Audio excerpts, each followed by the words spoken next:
Hey, I'm with HPI Racing's Tessmann, and we're going to show you the little tip today on how to make your shocks work a little bit better.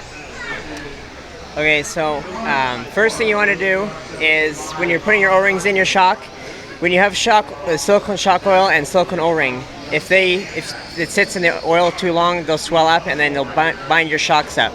So what I do is I use the 110% RC sweat to kind of build a barrier between the shock oil and the O-ring, and that'll keep your shocks smoother for longer and then more consistent throughout the run also.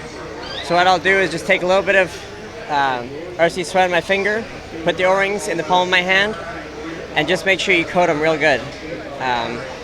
Get them nice and lubed up, just so there's a lot of that stuff on there. And then I'll put it in the shock body. Just get that in there. And then before I tighten everything down, I'll put the shock shaft in. I'll leave this just loose, and then I'll put a little bit of shock oil on the shock shaft itself when we put it in on the threads to not damage the O-ring.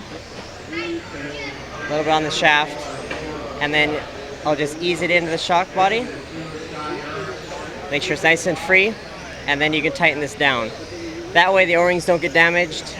Everything just kind of lines up a little easier when the shock shaft's in there, and that's how you get super smooth shocks and super consistent shocks. Perfect. So there you go. It's a really easy tip, and it'll make your shocks work that much better.